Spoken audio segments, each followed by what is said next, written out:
So over the past few weeks, almost a month, I have been chesting a lot of negative feedback from different audition applications. So it has really been a roller coaster, and I've had to try to pick myself up from it and somehow gather the strength to come back here, gather the strength to move on. So that experience actually pushed me to make this video. In this video, I'm going to be talking about how I deal with rejections, what I do when I do not get callbacks. So yes, you're not in this alone. I experience it. We all experience it. It's just that at times it hits you really hard, and if you're not prepared for it, you can really suffer a great deal. Don't go anywhere.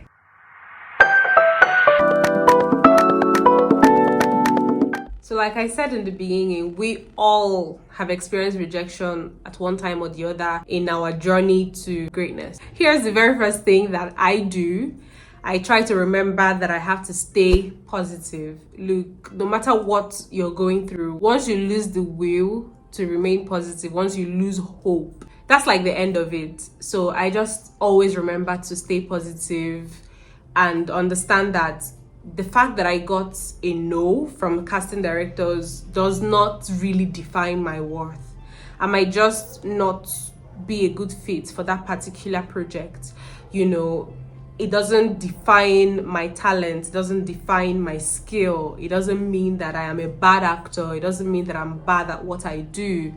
It just might mean that that's not what I'm supposed to be doing at that time, or the job is just not meant for me. And I just make peace with that and remain positive that there are people out there, there is a job out there for me, or even I can create the kind of job that I want to be in. I can create the project by myself. So understanding this will make you know that with just as little as staying positive, a lot of good can come from it, like a whole lot of good. Trust me, there are no boundaries to how much good that can come from just staying positive. It seems like such a little thing, but it is actually very important. It is so important. The second thing that I do, that I've done a couple of times, is I seek feedback. Now, you can only seek feedback when the opportunity presents itself. There are some auditions that you attend, and the way things happen, the circumstances around it just make it so that you're not able to seek feedback. When I say feedback, like a response from the casting directors, they've said you're not a good fit. They've said, they don't think they can work with you for this particular production. So you try to find out, okay, so why do you think so? What did you think about my performance? You just try to find out why they think you're not a good fit. You can never tell the amount of knowledge and wisdom you get simply by asking for feedback. It has worked for me a couple of times, and I just thought I would share because I know that this road is not a smooth one, is a tough one, and these things, as I'm even talking about it here, I'm also talking to myself because like I said, a lot has been happening, and this is speaking to me also. So yeah, as I'm talking now, there's actually someone I have in mind that I'm going to disturb for feedback. And trust me, feedback is a great way to start your process of getting over it. So go ahead, send that DM, find out, try to find out. I am hoping that you get a response and it will point you in the right direction. So let's go to number 3. So the third thing that I do that has worked for me is I reflect on my performance. Nobody will be able to tell you the truth the way you will tell yourself the truth. Let me say that again. Nobody will be able to tell you the truth the way you will tell yourself the truth. Okay? So what I mean here is you can only lie to yourself. If you lie from today till 3,000 years to come. The truth is still the truth. You will have to at some point look within and tell yourself, oh, finally, this this my acting, it needs some work. So what I do is, if I have gotten a lot of no's, from doing a particular thing, I go back, I do a self-reflection. I try to find out what was so bad about this performance.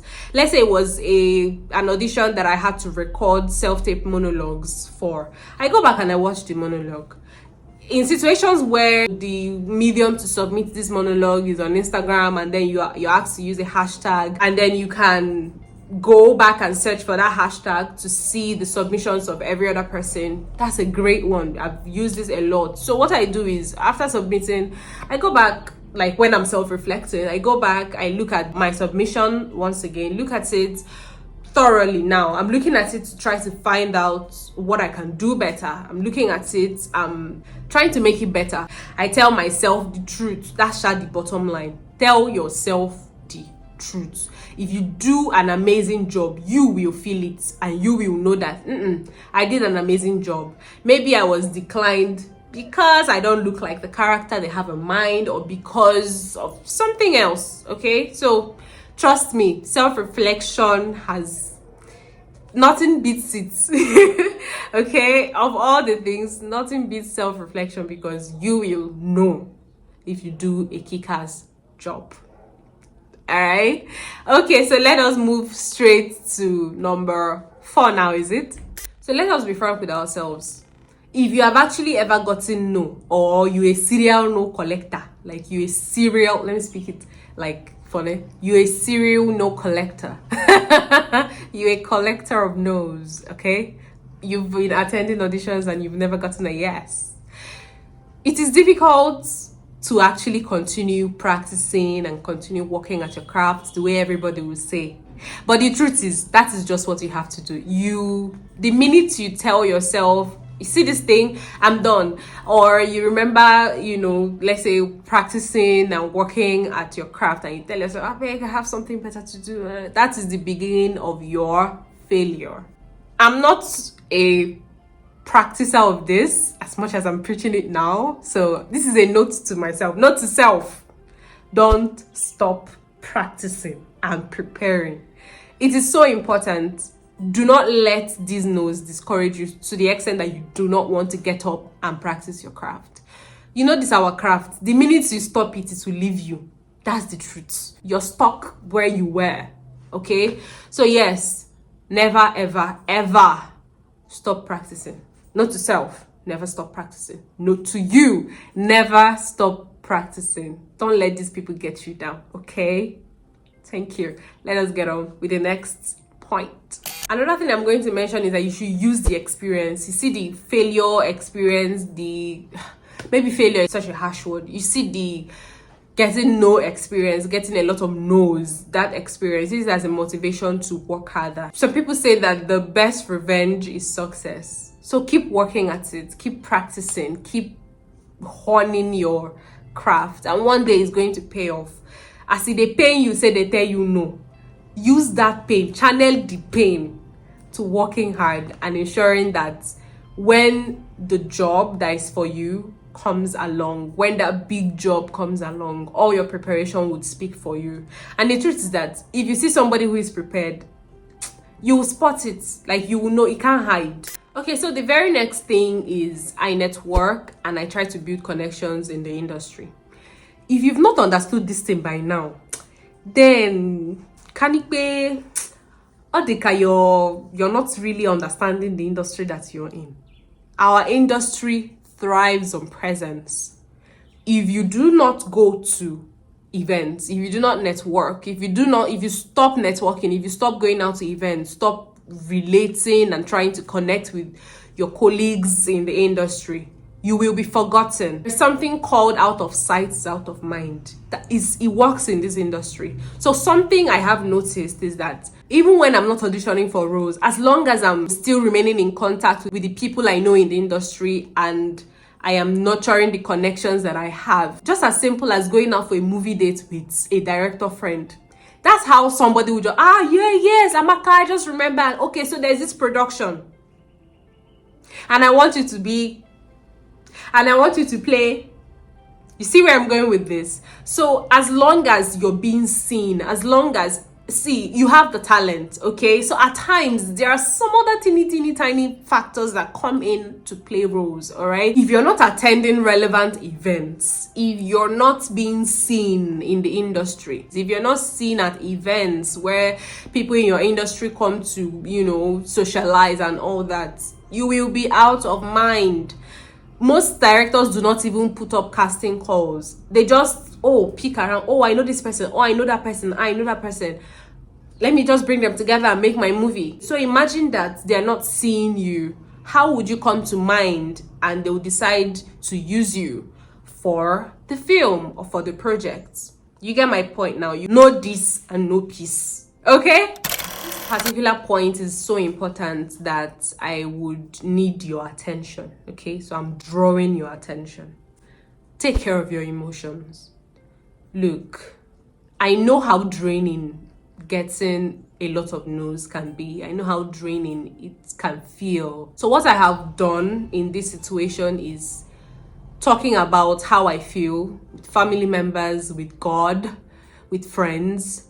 I'm mentioning God because in as much as, look, you want to do this thing, God is the ultimate. If you don't know God, I'm sorry for you, because nobody can console, comfort, understand you. Nobody can really get you and meet you at the point of your need the way God does. All right, so don't use God to joke. Don't play with him. It's so important. If you have God on your side, there is nothing that you cannot do. There is nothing that you cannot surmount. There is no challenge. There is no that would get to you. At a point when you grow in your relationship with God, when you get certain no's, you just smile because you know that, I'm getting this no because that's really not the path God wants me to take. All right. So build your relationship with God. Is going to be really, really helpful to you. Talk with your family members, talk with your friends, ensure that you're able to voice out how you feel and all of that. Take care of your emotions because that's the very first place you begin to fall apart from. And then in summary, I'm just going to say, remember that you're a good actor. Remember that you have had some good roles in the past. Remember that you've done some work. Remember what made you pick this path, this acting career that you've decided to jump on. Remember what made it your love, you know. Take your mind back to what it was when you were starting out. That zeal, that passion. Go and find out. Go back. Get at it and run with it, because look, nobody will give you the encouragement. Encouragement that comes from other people can only do so much, but it has to start from within. All right? So remember that. Use all of what you have experienced during this rejection period to your own benefit. Don't let it get the best of you. Rather, get the best of it. Milk out the really, really good things that you can out of it, because a lot of great people that we know today faced a whole lot of challenges. See, there is no great person I know who just woke up one morning and was great. They have stories of them getting a lot of rejections too. So you're not the first person and you're not going to be the last. I hope that all these things that I've said has helped you, has helped someone out there. If you know that you're going through this, I really wish that you watched to this point of this video and I have helped you out in some way, as much as I've helped myself. So this is the end of this particular video. Thank you very much for watching. I'm so glad I was able to help you. If this video has actually helped you, please do me a favor, drop a comment in the comment section. Let me know how you feel. Share your experiences with me in the comment section. Remember, I always respond and I am looking forward to speaking with you. Don't forget to connect with me on all my social media handles that I'm going to be dropping on the screen right now. So yes, this is officially the end of this video. Remain in God and God bless you. Bye.